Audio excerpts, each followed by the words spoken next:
नमस्कार दोस्तों, हमने शुरू कर रखा है हिंदी साहित्य का इतिहास से आदिकाल प्रकरण 3, जिसको शुक्ल जी ने वीर गाथा काल कहा। इससे पहले हमने खुमान रासों के बारे में पढ़ा था। अभी हम पढ़ेंगे बीसल देव रासों। नरपति नाल्ह कवि विग्रह राज चतुर्थ उपनाम बीसल देव का समकालीन था।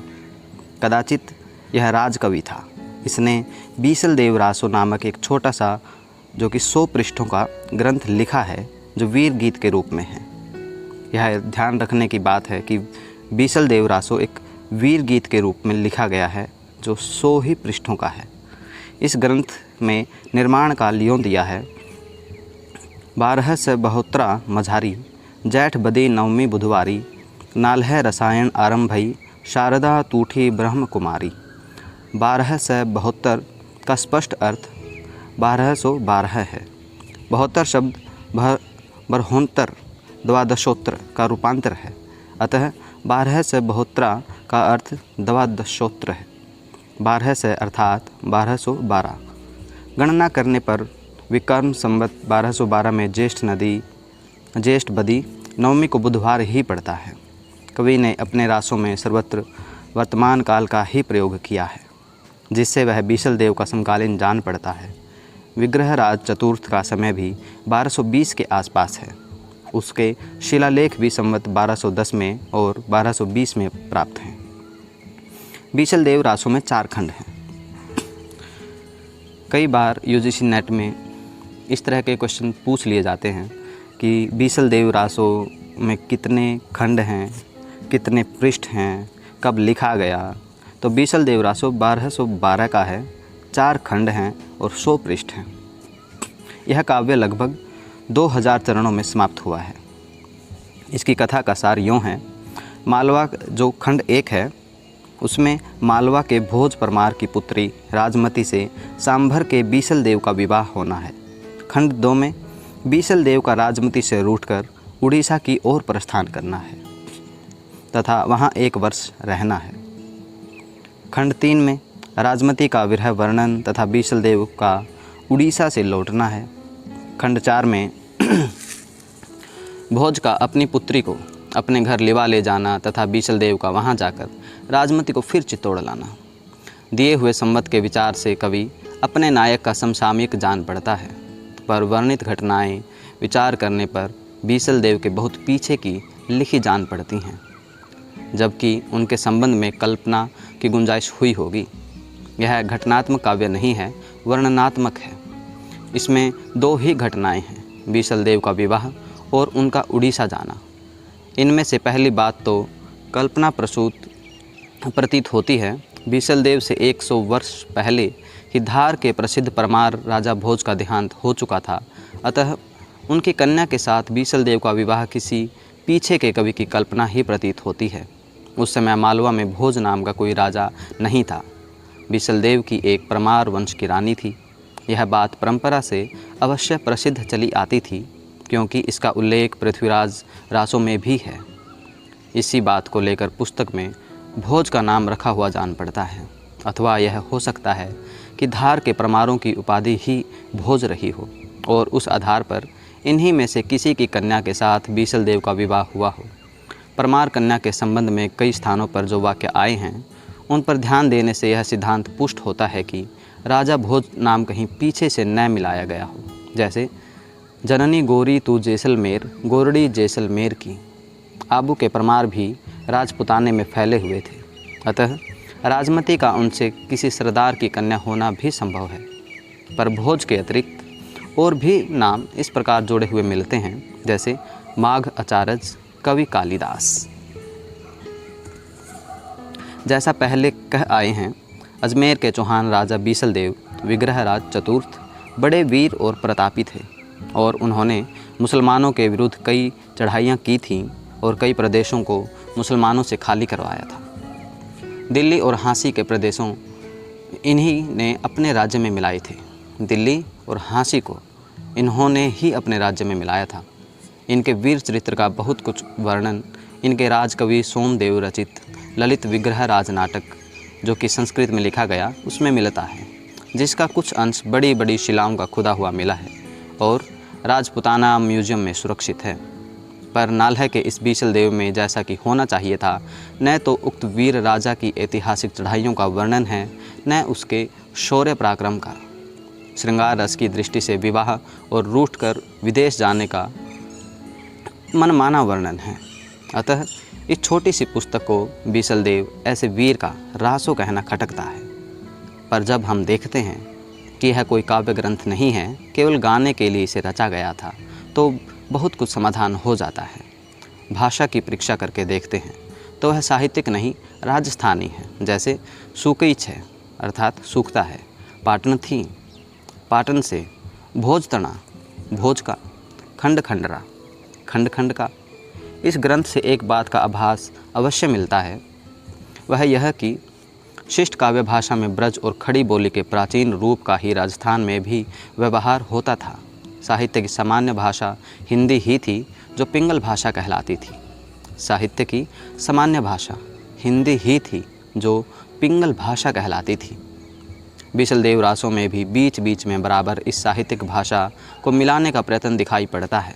भाषा की प्राचीनता पर विचार करने के पहले यह बात ध्यान में रखनी चाहिए कि गाने की चीज़ होने के कारण इसकी भाषा में समयानुसार बहुत कुछ फेरफार होता आया है, पर लिखित रूप में रक्षित होने के कारण इसका पुराना ढांचा बहुत कुछ बचा हुआ है।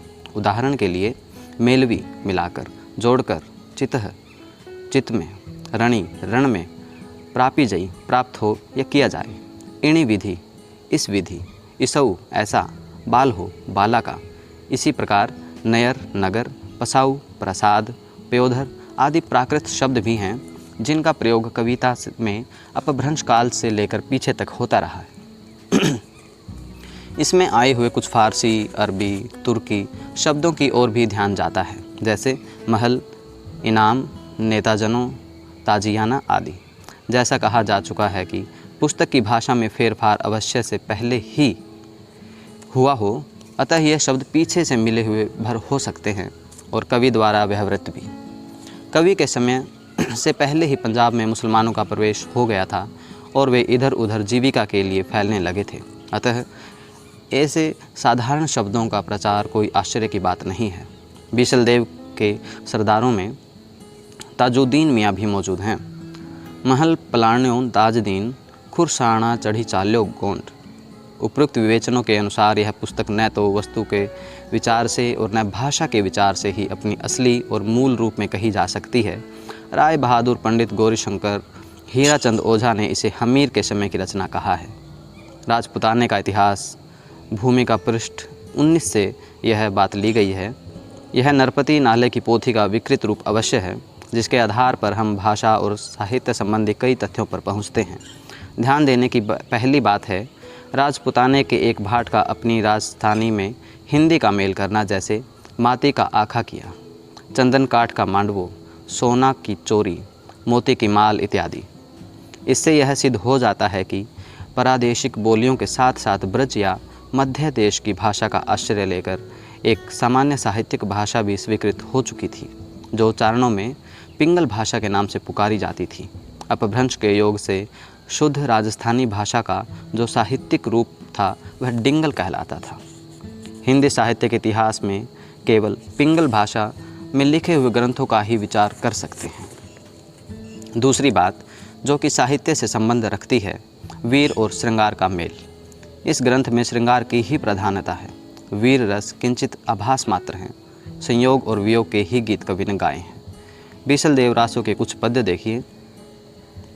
पर्णब चाल्यो बीसल राय, चौरास्या सहु लिया बोलाई, जान तणी साजती करऊ, जिरह रंगावली पर पहरज्जो टोप, हुआऊ पैसारऊ बीसल राव, आवी सयल अंतेवरी राव, रूप अपूरब शेषियई, इसी अस्त्री नहीं सयल संसार, अति रंगी स्वामी सुमिली राती, बेटी राजा भोज की, गर्भ करी उर्भो छई सांभरियो राव, मो सरीखा नहीं उर भुआल, महाघरी सांभर उगई, चिहूँ दिशी थान जैसलमेर, गर्भी न बोलो हो सांभरियो राव, तो सरीखा घना और बुआल, एक उड़ीसा को धनी, वचन इमारई तू मानी जू मानी, ज्यों थारई सांभर उगई, राजा उणी घरी उज्जई हीरा खान।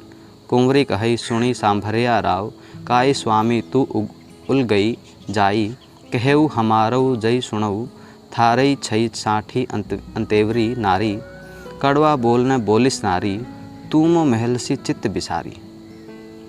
जीभ न जीभ वियोग नो, जीभ न जीभ विगोय नो, दव का दाधा कुपली मेढ़ई, जीभ का दाधा नू पांगू रई, नाल्ह कहई सुनी जई सब कोई, आव्यो राजा मास बसंत, गढ़ माही गोड़ी उछली, जई धन मिलती अंग संभार, मान भंग हो तो बाल हो, इणी प्रीर हता राज दुआरी। अब हम पढ़ेंगे चंद बरदाई। इनका समय संवत 1225 से 1249 का माना जाता है। ये हिंदी के प्रथम महाकवि माने जाते हैं और इनका पृथ्वीराज रासो हिंदी का प्रथम महाकाव्य है। चंद दिल्ली के अंतिम हिंदू सम्राट महाराज पृथ्वीराज के सामंत हैं। रासो के अनुसार ये भट्ट जाति के जगात नामक गोत्र के थे। इनके पूर्वजों की भूमि पंजाब थी, जहाँ लाहौर में इनका जन्म हुआ। इनका और महाराज पृथ्वीराज का जन्म एक ही दिन हुआ था और दोनों ने एक ही दिन यह संसार भी छोड़ा था। ये महाराज पृथ्वीराज के राजकवि ही नहीं, उनके सखा और सामंत भी थे तथा षड्भाषा, व्याकरण, काव्य, साहित्य, छंद शास्त्र, ज्योतिष, पुराण, नाटक आदि अनेक विधाओं में पारंगत थे। इन्हें जालंधरी देवी का इष्ट था, जिसकी कृपा से ये अदृष्ट काव्य भी कर सकते थे। इनका जीवन पृथ्वीराज के जीवन के साथ ऐसा मिला जुला था कि अलग नहीं किया जा सकता। युद्ध में, आखेट में, सभा में, यात्रा में सदा महाराज के साथ रहते थे और जहाँ जो बातें होती थी सब में सम्मिलित रहते थे। पृथ्वीराज रासो 2500 पृष्ठों का बहुत बड़ा ग्रंथ है, जिसमें 69 समय या सर्ग हैं। प्राचीन समय में प्रचलित प्राय सभी छंदों का व्यवहार हुआ है। मुख्य छंद हैं कवित, दूहा, तोमर, त्रोटक, गाहा और आर्य। जैसे कादम्बरी के संबंध में प्रसिद्ध है कि उसका पिछला भाग बाण के पुत्र ने पूरा किया है, वैसे ही रासो के पिछले भाग का भी चंद के पुत्र जलहन द्वारा पूर्ण किया जाना कहा जाता है। रासो के अनुसार जब शहाबुद्दीन गोरी पृथ्वीराज को कैद करके गजनी ले गया, तब कुछ दिनों पीछे चंद भी वहीं गए। जाते समय कवि ने अपने पुत्र जलहन के हाथ में रासो की पुस्तक देकर उसे पूर्ण करने का संकेत किया। जलहन के हाथ में रासो को सौंप जाने और उसके पूरे किए जाने का उल्लेख रासो में है। पुस्तक जलहन हत दे, चली गज्जन नृपकाज, रघुनाथ चरित हनुमंत करित, भूप भोज उद्धरिय जिमी, पृथ्वीराज सुजस कवि चंद कृत, चंद नंद उद्धरिय तिमी। पृथ्वीराज रासो में आबू के यज्ञ कुंड से 4 क्षत्रिय कुलों की उत्पत्ति तथा चौहानों के अजमेर में राजस्थान से लेकर पृथ्वीराज के पकड़े जाने तक का सविस्तार वर्णन है। इस ग्रंथ के अनुसार पृथ्वीराज अजमेर के चौहान राजा सोमेश्वर के पुत्र और अर्णोराज के पुत्र थे।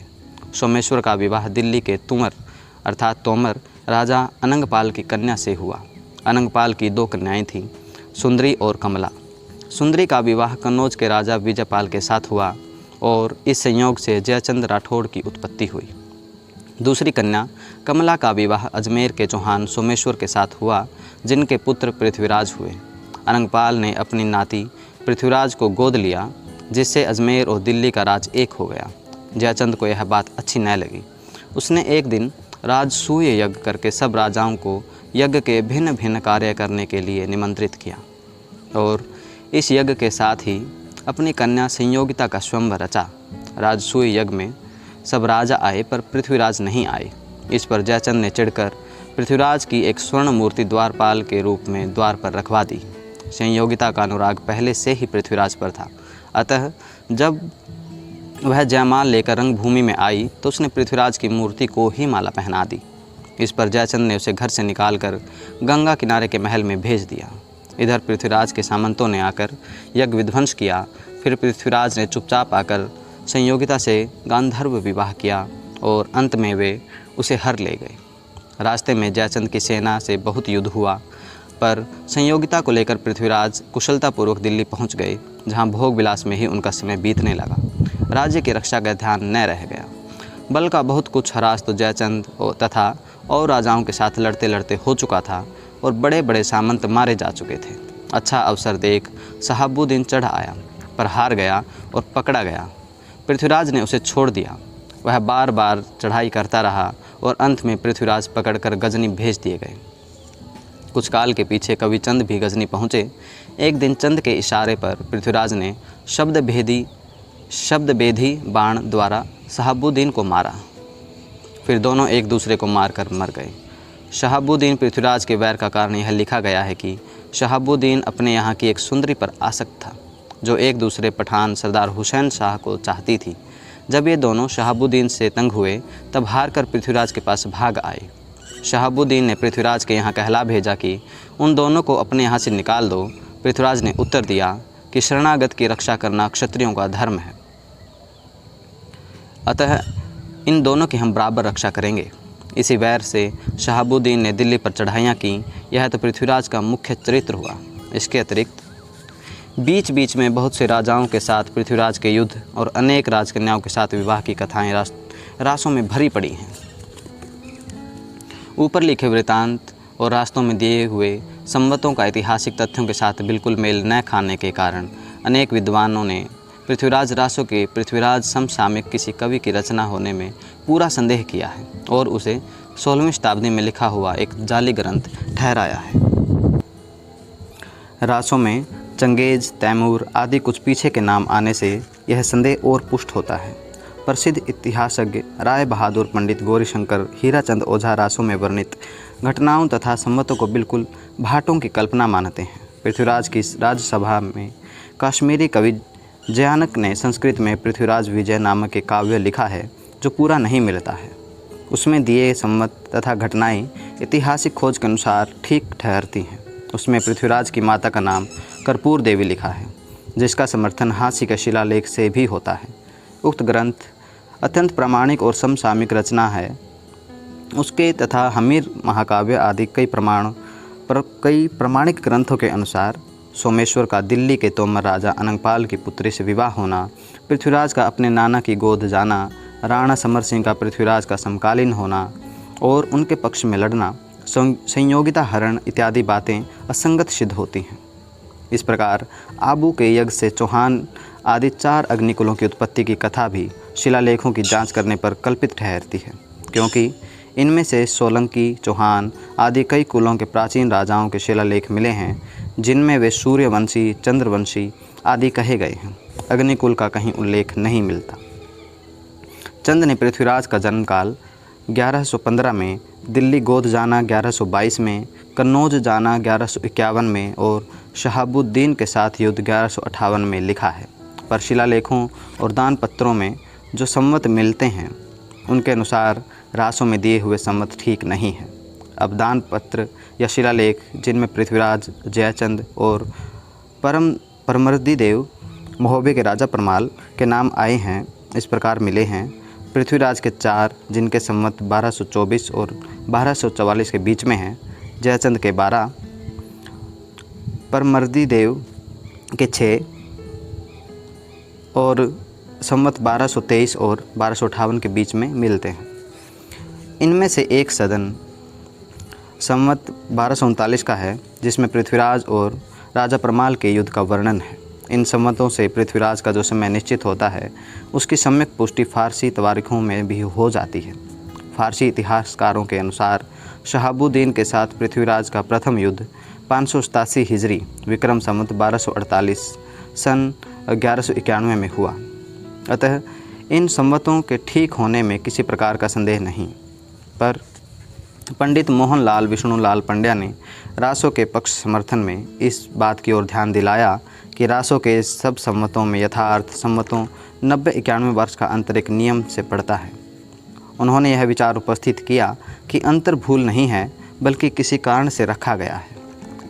इसी धारणा को लिए हुए उन्होंने रासों के इस दोहे को पकड़ा: एकादश से पंचदह विक्रम साक आनंद, तिहि रिपुजय पुरहरन को भय पृथ्वीराज नारिंद। और विक्रम शाक अनंत का अर्थ किया है अ से 0 और नंद 9 अर्थात 90 रहित विक्रम संवत। अब क्यों ये 90 वर्ष घटाए गए, इसका वे कोई उपयुक्त कारण नहीं बता सके। नंदवंशी शूद्र थे, इसलिए उनका राजत्व काल राजपूत भाटों ने निकाल दिया। इस प्रकार विलक्षण कल्पना करके वे रह गए, पर इन कल्पनाओं से किसी प्रकार का समाधान नहीं होता है। आज तक और कहीं प्रचलित संवत से कुछ काल निकालकर संवत लिखने की प्रथा नहीं पाई गई। फिर यह भी विचारणीय है कि जिस किसी प्रचलित विक्रम संवत से 90-91 वर्ष निकालकर पृथ्वीराज रासों में संवत दिए हैं, उसने क्या ऐसा जानबूझकर किया है अथवा धोखे से या भ्रम में पड़कर। ऊपर जो दोहा उद्धृत किया गया है उसमें अनंत के स्थान पर कुछ लोग आनिंद पाठ का होना अधिक उपयुक्त मानते हैं। इसी रासों में एक दोहा यह भी मिलता है, एकादश पंचदह विक्रम जिस धर्म सुत प्रतीय साक पृथ्वीराज को लशो विप्र गुण गुप्त। इसमें भी 9 के गुप्त करने का अर्थ निकाला गया है, पर कितने में से 9 कम करने हैं वह तीसरा शक बनता है, यह नहीं कहा है। दूसरी बात यह कि गुणगुप्त ब्राह्मण का नाम गुणगुप्त प्रतीत होता है। बात सम्मत की ही नहीं है। इतिहास विरुद्ध कल्पित घटनाएं जो भरी पड़ी हैं उनके लिए क्या कहा जा सकता है। माना कि रासो इतिहास नहीं है, काव्य ग्रंथ है, पर काव्य ग्रंथों में सत्य घटनाओं में बिना किसी प्रयोजन कोई उलटफेर नहीं किया जाता। जयानक का पृथ्वीराज विजय भी तो काव्य ग्रंथ ही है, फिर उसमें क्यों घटनाएं और नाम ठीक ठाक हैं। इस संबंध में इसके अतिरिक्त और कुछ कहने की जगह नहीं कि यह पूरा ग्रंथ वास्तव में जाली है। यह हो सकता है कि इसमें इधर उधर कुछ पद चंद के भी बिखरे हों, पर उनका पता लगाना असंभव है।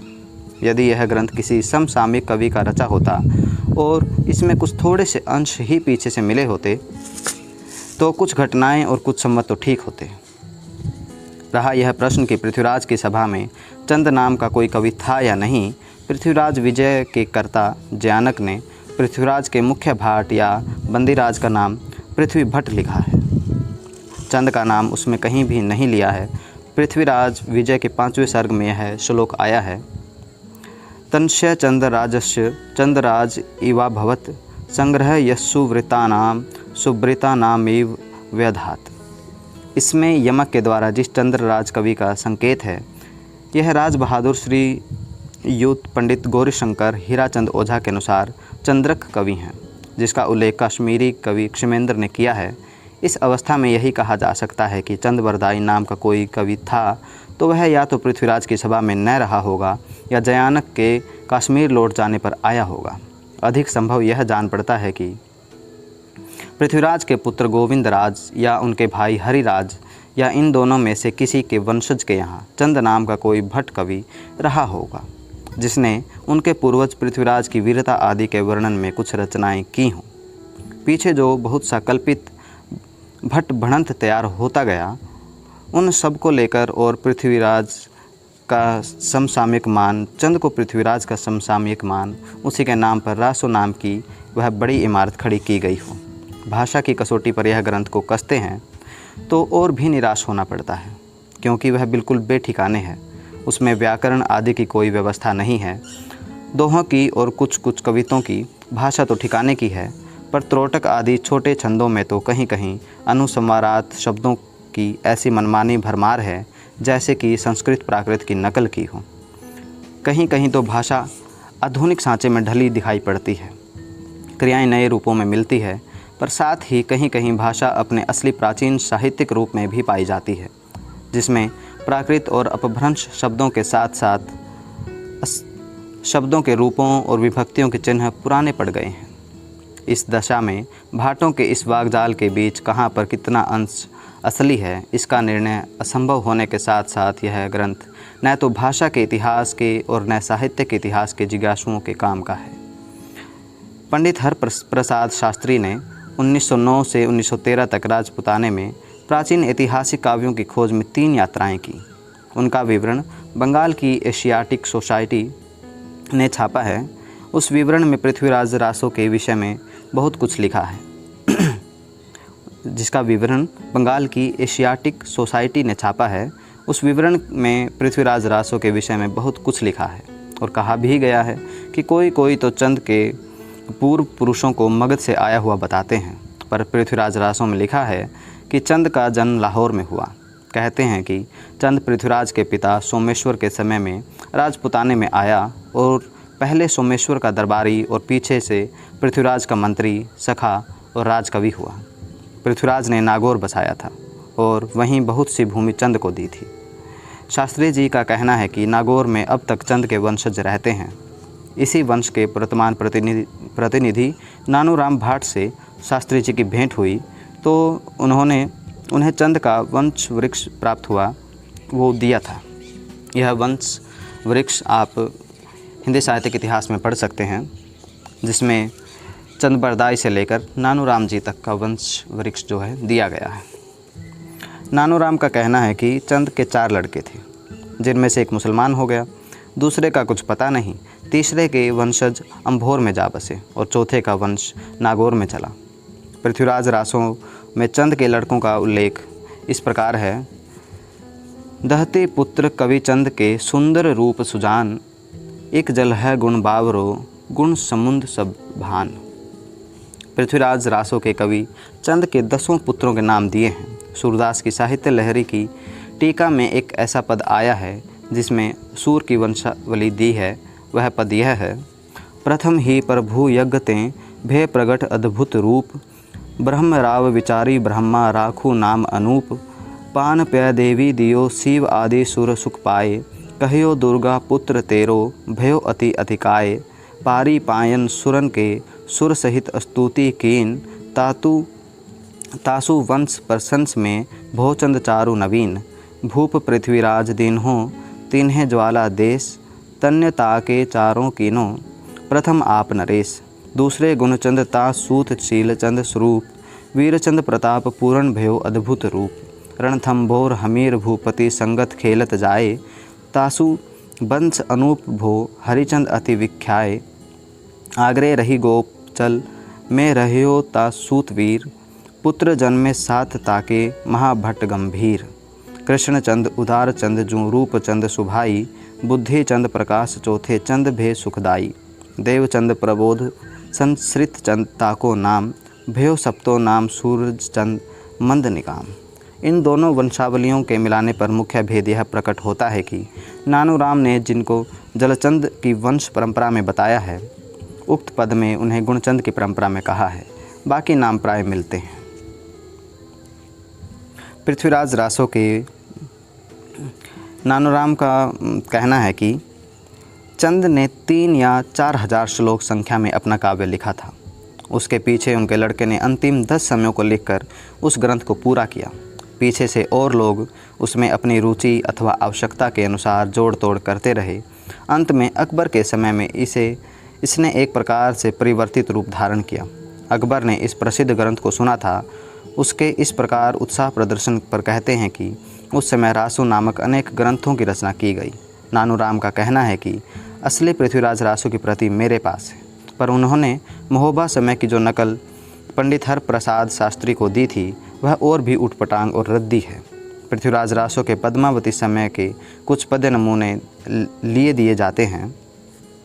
हिंदू वान थान उत्तम सुदेश, तह उदित दृग सुदेश, संभरी नरेश चहुआन थान, पृथ्वीराज तहाँ राजंत भान, संभरी नरेश सोमेश पूत, देवत्य रूप अवतार धत, जिही पकरी साहब लीन, तीहूँ बेर करिए पानी पहीन, सिंगी नी सुसद गुनी चढ़ी जंजीर, चुक्कड़ न सबद बेधंत तीर, मनहु कला ससभान कला 16 सो बन्नीय, बाल बैस ससिता समीप, अग्रिम रस पिन्नीय, विगसी कमल सिग्न भमर भेनु, खंजन मृग लुट्टिय, हीर कीर अरुबिंब मोती, निखि सिख अहि घुट्टिय, कुटिल केश सुदेश पोह, परिचित पिक सद, कमल गंध व्यसंध, हंस गति चलिए मंद मंद, श्वेत वस्त्र सोहे, शरीर नस स्वाति बूंद जस, भमर भवही भुल्लही, सुभाव मकरंद बास रस, प्रिय पृथ्वीराज नरेश जोग लिखी कग्गर दीनो, लगन बरब रचि सरब दिन, द्वादश शशि लीनो, 11 अरु 30 सास संवत परमानह, जो पितृकुल शुद्ध बरन बरी रखू प्राण है। दिखंत दिठी उचरी वर एक शल्लक विलंब न करिए। अलगार रैनी दिन पंचमही जो रुक्मिनी कन्हर बरिय। संगह सासिय लिए सहस बाल रुक्मिनीय जेम लज्जत मराल। पूज्यई गौरी शंकर मनाए दक्षिणई अंग करिए लागिए पाए। फिर देशी देशिद्ध पृथ्वीराज रास हंसी मुद्ध मुद्ध चर पट्टलाज। बज्जिय घोर निशान राम चौहान चौहों दिस। सकल सूर सामंत समरी बल जंतर मंतर तिस। उट्टी राज पृथ्वीराज बाग मनो लग वीर नष्ट। कढ़त तेग मन बेग लगत मनो बिज्जू झटघट। थकी रहे सूर कोतिक गगन रंगन मगन भई शोनधर। हृदय हर्षि वीर जग्गे हुलसी हु रेऊ रंग नवरत वर। पुरासान मुलतान खंदार मीरम बलश त्यों बल तेग अचूक तीर। रुहंगी फिरंगी हलब्बी सुमानी ठटी ठट भल्लोच ढाल निशानी। मंजारी चसी मुख जम्बुक लारी। हजारी हजारी हुंके जोध भारी। धन्यवाद।